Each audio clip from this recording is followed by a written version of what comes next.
Assalamualaikum warahmatullahi wabarakatuh. Bismillahirrahmanirrahim. Gubernur Provinsi Banten atau yang mewakili yang saya hormati, Wali Kota Tangerang atau yang mewakili yang saya hormati, Ketua DPRD Kota Tangerang yang saya hormati, para pejabat sipil dan militer di lingkungan Kota Tangerang yang saya hormati, para sesepuh Provinsi Banten yang hadir pada acara wisuda ini yang saya hormati, Ketua Pembina, Pengawas dan Pengurus Yayasan Nirwana Nusantara serta jajarannya masing-masing yang saya hormati, pimpinan perguruan tinggi Raharja, para ketua program studi, para dosen dan universitas akademika lain di lingkungan perguruan tinggi Raharja yang saya hormati, para wisudawan, orang tua wisudawan, keluarga, para donatur dan pemberi beasiswa serta orang lain yang berbahagia. Terlebih dulu marilah kita bersama-sama memanjatkan syukur kehadirat Allah Subhanahu wa Ta'ala atas segala rahmat dan karunia yang senantiasa kita terima, yang begitu besar, yang kita semua yakin tidak akan ada seorang pun yang mampu untuk mengukurnya. Salat dan salam marilah kita panjatkan, semoga senantiasa dilimpahkan kepada Rasulullah SAW, pada seluruh keluarga dan sahabatnya serta kepada seluruh pengikutnya. Hadirin yang saya hormati, terlebih dulu saya sebagai Koordinator Kopertis Wilayah 4 menyampaikan ucapan selamat kepada para lulusan program studi baik dari AMIK maupun STEMIK yang masuk di dalam perguruan tinggi Raharja yang diwisuda pada pagi hari ini. Pada para keluarga wisudawan, para orang tua asuh dan para penyedia beasiswa, saya pun menyampaikan rasa gembira dan bahagia serta selamat atas keberhasilan yang telah dicapai oleh para wisudawan ini. Tidak lupa pula ucapan selamat saya sampaikan kepada para pimpinan serta seluruh universitas akademika di lingkungan perguruan tinggi Raharja atas usaha yang sangat keras dan sungguh-sungguh sehingga para wisudawan dapat menyelesaikan studinya dengan baik. Saya pun sangat menghargai semua program dan langkah-langkah yang dilaksanakan oleh manajemen perguruan tinggi Raharja dalam rangka meningkatkan penyelenggaraan Tridharma perguruan tinggi di lingkungan perguruan tinggi Raharja yang terus-menerus dilaksanakan. Saya yakin dengan upaya perbaikan dan peningkatan kualitas secara konsisten, maka perguruan tinggi Raharja akan menjadi perguruan tinggi yang dibanggakan, tidak saja di lingkungan regional tetapi nasional bahkan internasional. Para wisudawan yang saya banggakan, kita semua belajar dari sejarah bangsa ini. Dulu kita pernah mengalami era kolonialisme yang dilakukan oleh para penjajah asing. Ada penjajah yang datang di bumi Nusantara ini dengan kedok perdagangan rempah-rempah, dan kemudian ada penjajah lain lagi yang datang dengan dalih untuk membebaskan kita dari belenggu penjajahan Barat. Para penjajah ini telah berhasil kita usir dari bumi Nusantara ini, dan dengan pengorbanan para pahlawan, sekarang bangsa asing berbondong-bondong datang lagi ke bumi Indonesia tercinta ini dengan berkedok penanaman modal untuk membantu menyediakan lapangan pekerjaan. Saya sangat yakin andai kata para pahlawan kemerdekaan yang telah mengorbankan jiwa raga itu masih hidup, mereka tidak akan rela bila kemerdekaan yang telah dengan susah payah mereka rebut, kemudian sekarang kemerdekaan itu kita serahkan kepada tangan asing dengan membiarkan mereka menguasai kehidupan kita. Berbeda dengan kolonialisme yang merupakan pelanggaran terhadap hak asasi manusia dan dikutuk oleh bangsa manapun di dunia ini, penanaman modal asing adalah sebuah bisnis yang legal. Malah berbagai cara kita lakukan agar pengusaha asing mau menanamkan modalnya di Indonesia ini. Apapun alasan yang digunakan oleh mereka yang menganggap investasi asing sebagai jalan keluar bagi pembangunan ekonomi nasional, dan apapun baju dan topeng yang digunakan para investor asing itu, sebuah kenyataan adalah bahwa hampir semua sektor bisnis dalam kehidupan bangsa kita ini dikuasai oleh pengusaha asing. Sebut saja industri otomotif, perlengkapan rumah tangga, makanan dan minuman, obat-obatan, perbankan, transportasi udara dan laut, telekomunikasi dan lain-lain. Bahkan mulai tahun 2015 kita akan memasuki era ASEAN Community. Pada era ini kita tidak bisa menolak barang, jasa, investasi, tenaga kerja dan modal yang datang menyerbu negeri tercinta ini. Artinya boleh dikatakan secara ekonomi tidak ada lagi batas-batas negara, khususnya di antara negara-negara ASEAN. Mungkin saja suatu saat mata uang yang kita gunakan di wilayah ASEAN juga akan sama seperti yang terjadi di Eropa pada saat ini. Andai kata kita tidak siap menghadapi serbuan asing ini, maka kita tidak akan menjadi pribumi di negeri sendiri.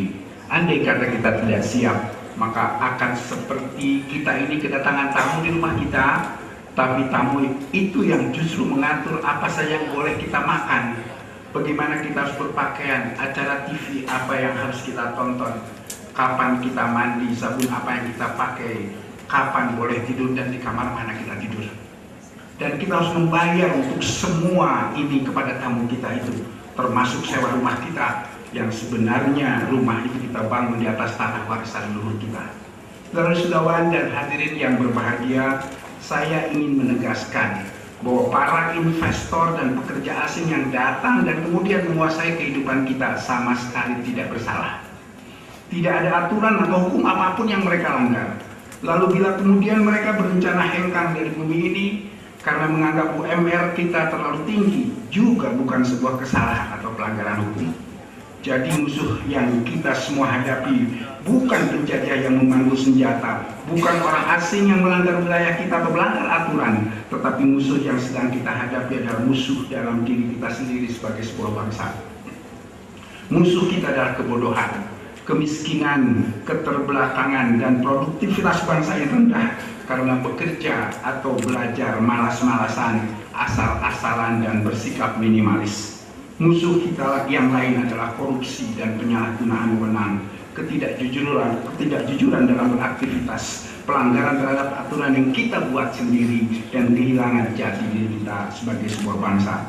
Saudara-saudara yang saya banggakan, untuk mengalahkan musuh-musuh ini maka kita tidak perlu memanggul bambu runcing atau senjata apapun, tetapi musuh kita itu akan bisa kita tumpas dengan menyelenggarakan pendidikan berkualitas. Pendidikan ini sebagaimana yang kita ketahui mencakup pendidikan hard skill dan soft skill. Hard skill terkait dengan kompetensi untuk menjalankan pekerjaan atau profesi. Artinya hard skill ini terkait dengan program studi yang saudara pilih dan bersifat terukur atau tangible, sehingga perguruan tinggi Raharja menyatakan bahwa saudara yang diwisuda pada pagi hari ini dinyatakan telah menyelesaikan seluruh proses pembelajaran dalam bidang ilmu tertentu di program studi tertentu yang saudara pilih.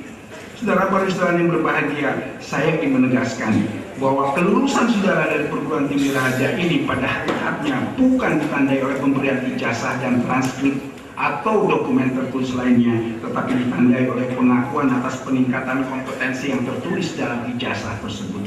Perlu saya tegaskan bahwa kompetensi yang tertulis pada ijazah tersebut sebenarnya hanya kompetensi hard skill saja. Dengan perkataan lain, ijazah hanya menyatakan bahwa saudara memiliki kemampuan untuk melaksanakan pekerjaan tertentu sesuai dengan bidang ilmu yang telah saudara pelajari. Tetapi ijazah itu tidak bisa menjamin apakah saudara tersebut akan berkinerja terbaik di tempat kerja dan apakah saudara nanti akan memiliki integritas serta komitmen terhadap kepentingan negara. Banyak orang lupa bahwa capaian kinerja seseorang di dunia kerja sebenarnya tidak hanya tergantung kepada hard skill, tetapi justru akan lebih ditentukan oleh soft skill yang dimilikinya. Ibaratnya hard skill itu adalah raga seseorang dan soft skill itu adalah jiwa seseorang. Apa yang bisa dibuat oleh raga yang tidak berjiwa?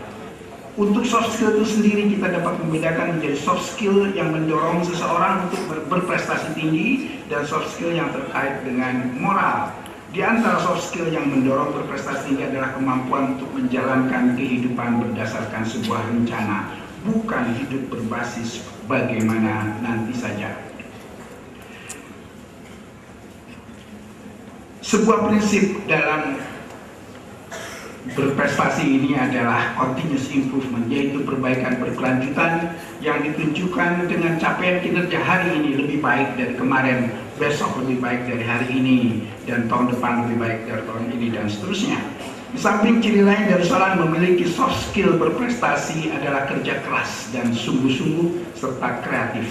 Sementara itu di antara soft skill terkait dengan moral adalah tanggung jawab dan integritas pribadi pada kebenaran. Tanggung jawab ini tidak saja menyangkut tanggung jawab terhadap pengembangan diri sendiri, tetapi juga empati kepada kepentingan orang lain. Bila seorang memiliki tanggung jawab, maka dia tidak akan korupsi karena dia tahu korupsi itu akan menyengsarakan orang banyak.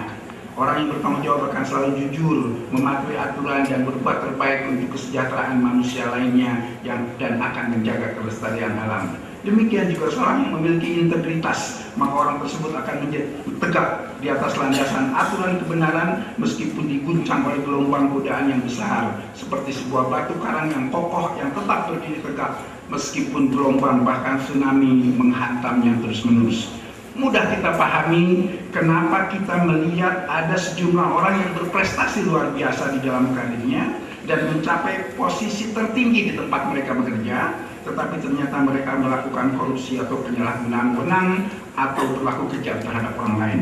Orang-orang seperti ini sudah dipastikan memiliki soft skill prestasi yang sangat baik, tetapi tidak memiliki soft skill yang terkait dengan moral, yaitu tanggung jawab dan integritas.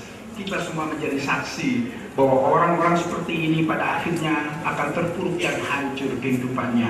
Saya yakin perguruan tinggi Raharja telah memberikan kepada saudara wisudawan bekal hard dan soft skill yang diperlukan, tetapi saudara tidak boleh berhenti pada apa yang saudara terima pada saat ini. Saudara harus terus mengembangkan hard dan soft skill ini secara terus-menerus dan menjalankan secara konsisten dalam kehidupan profesional serta dalam kehidupan berbangsa dan bernegara. Dengan berbekal hard dan soft skill secara utuh, maka saudara akan bisa berkontribusi terbaik bagi bangsa ini. Hidup saudara akan berorientasi kepada memberi, bukan berorientasi kepada menerima, apalagi mengambil hak orang lain. Saudara-saudara yang berbahagia, dengan berorientasi kepada memberi, maka kita tidak akan mengukur keberhasilan hidup ini dengan apa yang kita terima, tetapi kita akan mengukur keberhasilan hidup ini dengan apa yang kita berikan. Artinya kita tidak akan mengukur keberhasilan hidup ini dengan seberapa banyak kekayaan yang kita miliki. Kita tidak akan mengukur keberhasilan hidup ini dengan seberapa banyak gelar akademik yang berhasil kita kumpulkan. Dan kita pun tidak akan mengukur keberhasilan hidup ini dengan seberapa tinggi jabatan yang berhasil kita raih. Tetapi kita akan mengukur keberhasilan hidup kita ini dengan seberapa banyak manfaat terbaik yang bisa kita berikan kepada bangsa. Makin banyak manfaat yang bisa kita berikan, makin berhasil hidup kita ini. Saudara-saudara yang berbahagia, akhirnya marilah kita berdoa agar kita senantiasa memiliki hati yang bersih, yang jauh dari kedengkian terhadap orang lain, mata yang sejuk yang jauh dari api kebencian, dan marilah kita semua berusaha untuk bersungguh-sungguh dan memohon pertolongan dengan segala kerendahan hati kepada Allah Subhanahu wa Ta'ala, agar segala ucapan yang keluar dari mulut kita ini adalah ucapan yang jujur. Amin ya rabbal alamin. Wabillahi taufiq wal hidayah. Assalamualaikum warahmatullahi wabarakatuh.